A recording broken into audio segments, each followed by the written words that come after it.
اپنا خود کا جائزہ، یہ جتنے روزے گزرے اس میں کیا کیا، کیا کیا کیا، کن کن کاموں کا کرنا کتنا ضروری تھا،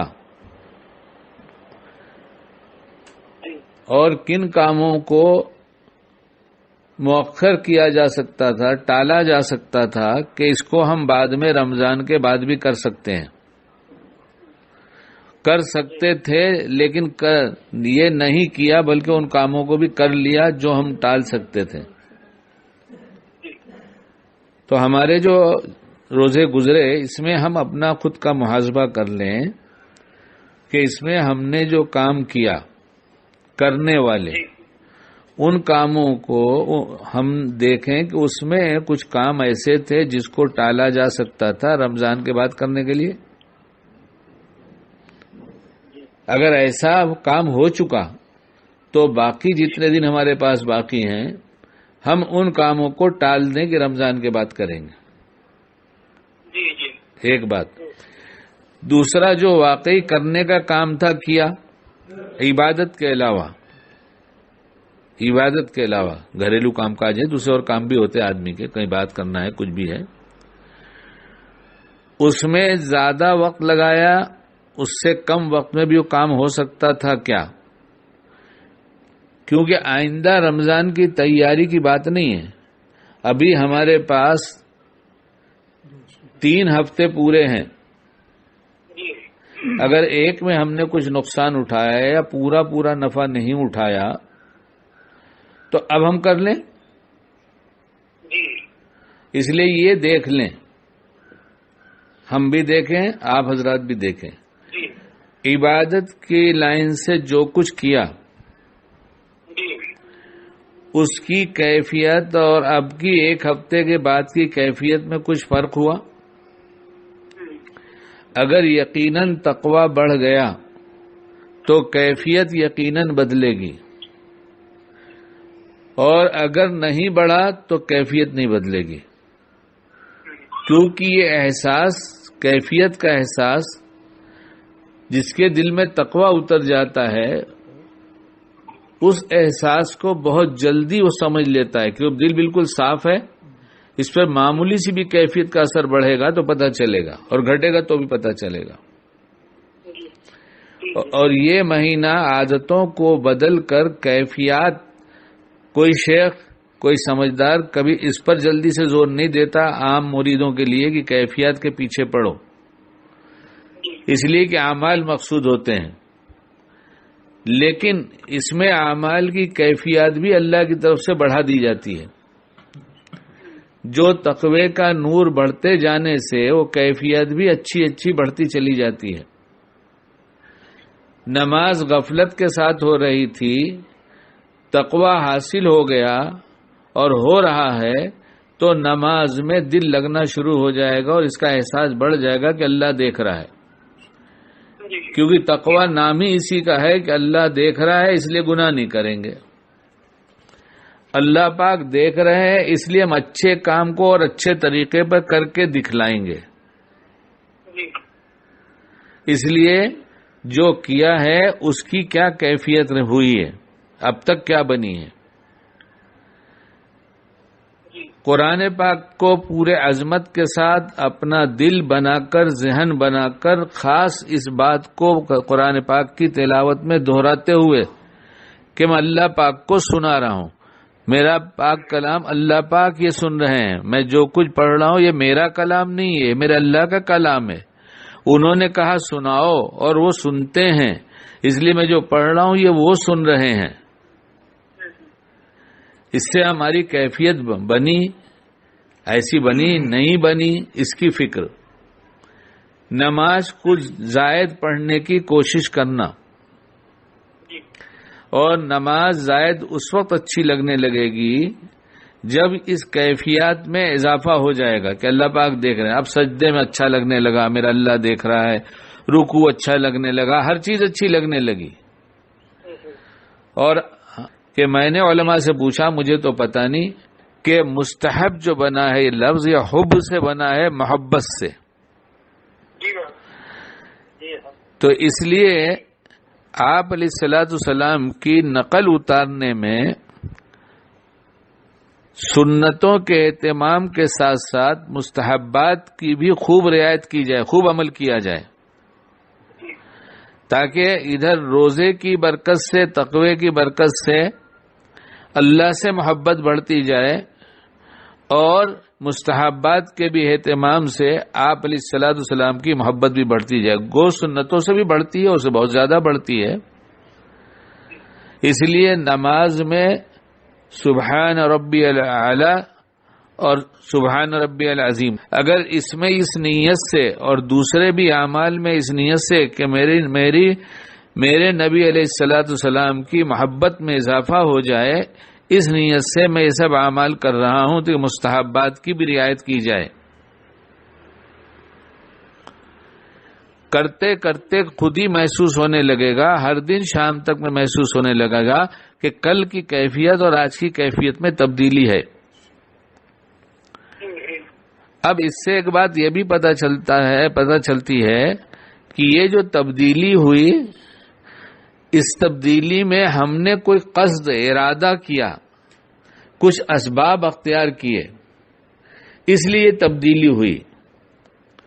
اس کا ایک مطلب یہ بھی نکلا کہ اب تک ہم نے جو کچھ کیا تھا وہ ایسے ہی بالکل بے کیف ہو گئی، ساری عبادتیں، وقت لگا سب کچھ لیکن ایسے ہی ہوا۔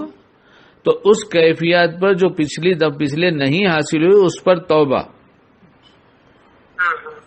اس پر توبہ کیا، اللہ میں نے کیسی غفلت سے آپ کا نام لیا، عبادت کیا، اس پر توبہ، اور جو کیفیت مل گئی اس پر ایک شکر کہ اللہ پچھلی کیفیت پہ سے توبہ کرتا ہوں اور آج جو آپ نے دیا میں اس کا شکر ادا کرتا ہوں، اور آپ سے امید رکھتا ہوں کہ اس شکر کی برکت سے آپ اس کیفیت کو عروج تک پہنچائیں گے۔ یہ کام کی بات ہے یا نہیں ہے؟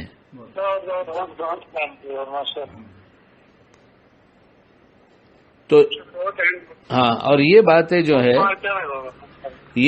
جو ہیں ایک بات سمجھ میں آتی ہے کہ جیسا سیزن آتا ہے ویسے ہی آدمی کے جسمانی طور پر طبیعت متاثر ہونا شروع ہوتی ہے۔ موسم کے اعتبار سے آدمی کا جسم ایسا بنایا گیا، سیزن بدلتا ہے، طبیعت پر الگ الگ اس کے اثرات پڑتے ہیں۔ رمضان المبارک سمجھ میں آتا ہے اللہ تعالیٰ نے ایسا مہینہ بنایا ہے کہ اس سے گنہگار کی طبیعت بھی متاثر ہو جاتی ہے اور اسے اپنے اللہ کا خیال آ جاتا ہے۔ جب ایک گنہگار کو اللہ کا خیال آتا ہے اور وہ بہت سی برائیوں سے توبہ کر لیتا ہے تو ایک پارسا سمجھا جانے والا، نیک سمجھا جانے والا اگر اپنے اندر کوئی تبدیلی نہیں پاتا تو پھر ضرور کوئی بڑا گناہ بیچ میں حائل ہے،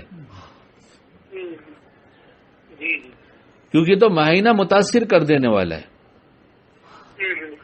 یہ اللہ تعالیٰ نے مہینہ جو بھیجا ہے روحانیت کے اعتبار سے ہر مومن متاثر ہو جائے، چاہے کتنا بڑا گنہگار ہے۔ بھئی شرابی شراب چھوڑتا ہے، ہر برائی کرنے والا برائی چھوڑتا ہے، نہ روزہ رکھنے والا ماحول ایسا بن جاتا ہے کہ وہ بھی رکھنے لگتا ہے، اگر ایک دو دن چھوڑ دیتا ہے اس کو خود غیرت آتی ہے۔ یہ سب ہوتا نہیں ہماری طرف سے، انسانوں کی طرف سے، یہ اللہ کی خصوصی رحمتیں اس مہینے کے ساتھ جڑی ہوئی ہیں جس سے طبیعت میں، دلوں میں اللہ کی طرف توجہ بڑھ جانے کا ایک ایسا اثر اللہ ڈال دیتے ہیں کہ وہ ہر ایک کا قلب متاثر ہو جاتا ہے۔ اس میں سب سے زیادہ چیز خاموشی اور تنہائی ہے۔ سب سے زیادہ مؤثر چیز کیا ہے کارآمد نفع اٹھانے کے لیے؟ خاموشی اور تنہائی۔ اب کوئی کہے میں گھر میں تنہا نہیں رہ سکتا، کیسے رہوں گا؟ مسجد بند ہے، مسجد میں نہیں جا سکتا۔ جب ہم کچھ کرنا چاہیں گے اور ہمیں نہیں سمجھ میں آئے تو ہم اللہ سے مانگنا شروع کریں اور یہ ہمیشہ اور ہر وقت، ہر روز، ہر دن، صبح شام، ہر وقت یہ ہمیں حاجتوں کے ساتھ ہم گرے ہوئے ہیں، اور ہر حاجت کو پہلے اللہ کے سامنے پیش کرنا شروع کر دیں. اے میرے اللہ، میرے گھر میں میرے پاس اتنا کمرہ تو ہے نہیں کہ میں تنہائی میں کوئی کمرہ میں جا کے بیٹھ جاؤں. میں اس کونے میں جہاں نماز پڑھتا ہوں یا مصلی بچھا کر اپنے آپ کو میں یہ محسوس کرتا ہوں کہ میں نے لوگوں سے اپنے آپ کو تنہا کر لیا، اور اب آپ کے احساس کے ساتھ کہ آپ میرے بڑے قریب ہیں، میں آپ سے باتیں کرنا چاہتا ہوں. اور اس بات کو دہرایا جائے، اللہ آپ مجھے دیکھ رہے ہیں، آپ میرے ساتھ ہیں، آپ میری باتیں سنتے ہیں، آپ میرا دل دیکھ رہے ہیں، آپ مجھ سے سب سے زیادہ قریب ہیں. اب میں آپ سے بات کروں گا میرے اللہ. میری تنہائی اتنی ہے، میرے پاس اتنی جگہ ہے، اتنی تنہائی ہے، میں نے اپنے آپ کو تنہا کرنے کے لیے جو کرنا تھا کر لیا. اب مجھے آپ اپنی طرف متوجہ اس طرح سے کر لیجئے کہ میں آپ سے ہی باتیں کرتا رہوں، جتنی دیر بیٹھوں میں آپ کی طرف مشغول رہوں. اس میں ابتدا توبہ استغفار سے، خود نعمتوں کو جو دیا اللہ نے اس کو سوچ سوچ کر اس پر بھی معافی، اور پھر وہی استحضار بڑھا کر کہ اللہ پاک آپ میرے ساتھ ہیں. اس کو تو بار بار بڑھایا جائے. دیکھیے کیا ہوگا کیا ہوگا کیا ہوگا، جو حالات ہوتے ہیں جس میں سوچتا ہے آدمی، وہ شیطان بڑھاتا ہے ان بات، یہ احساس پیدا کر کے اس کو بڑھاتا ہے. پھر کیا ہوگا، کیسے ہوگا، اب کیا ہونے والا ہے. جب شیطان کے ساتھ باتیں کر کے شیطان ہمارے قلب کو اپنے تاثر سے متاثر کر سکتا ہے، اپنا خیال ہمارے دل میں ڈال سکتا ہے، تو رحمان سے باتیں کر کے نہیں ہو سکتا قلب متاثر. بالکل. کیا شیطان کی باتوں کا تاثر لینے کے لیے کوئی تنہائی کی تلاش تھی، یا کسی وقت بھی کسی مجمع میں ہر جگہ ہر حال میں ڈالتا رہتا ہے؟ یہاں تو ہم نے تو اپنے اسباب بھی اختیار کر لیا اللہ کی دی توفیق سے، کہ آپ مصلی بچھا لیا، اپنے آپ تنہا ہو گئے، تصور میں بات کرنے لگے، تو ہم تو تنہا ہو گئے، ہم تو تنہا ہو گئے. اور گھر والوں سے اور بچوں سے یہ بات کر لی جائے کہ جتنی باتیں جتنے کام کرنے کے ہیں تم کو ہم سے جو متعلق ہے وہ سب ہم سے پوچھ لو، ہمیں آدھا گھنٹہ ڈسٹرب مت کرو، 1 گھنٹہ ڈسٹرب مت کرو. انتہائی ایسی ضروری بات ہو جس کے بغیر کام ہی نہ چل سکتا ہو وہ پوچھ لینا، کیونکہ ممکن ہے کچھ بھول چوک ہو جائے. شیطان تو ایسے میں بھلائے گا، اہم کام شیطان بھلا دے گا، اور اس وقت یہ ہوگا کہ ایسے وقت یاد دلائے گا جب آپ کی اور ہماری کچھ کیفیت بنی، اللہ کی رحمت متوجہ ہوئی. یہ وہ دن جا رہے ہیں کہ رحمت کے دن جا رہے ہیں. ایسی رحمت، ایسی محبت کا اظہار پورے سال نہیں ہوتا. یعنی ہم نہ بھی چاہیں تو اللہ کہہ رہا ہے لے لو، ارے میرے بندے لے لو، لے لینا میرے بندے، لے لینا میرے بندے، میں دے رہا ہوں، دیکھ کہاں تو غافل ہے، کیا سوچ رہا ہے، کیوں موبائل لے کر بیٹھا ہے، کیا ضروری ہے اتنے سارے میسج دینا، بھیجنا، کرنا، پڑھنا؟ ضرورت کے لیے اعمال اپنے طے کر لینا ہے اور ایک ایک کر کے ادا کرتے جانا ہے. اسی مصلی پر بیٹھے بیٹھے کھڑے ہو گئے، نماز پڑھ لیا، ہاتھ اٹھایا، دعا مانگ لیا، مناجات مقبول.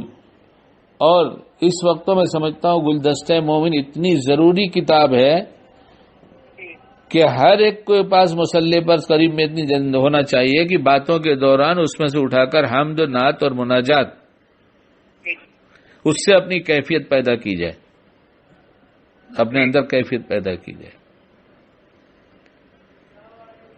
اس وقت ہم سب کا دل اللہ کی طرف اللہ نے کھینچ لیا ہے.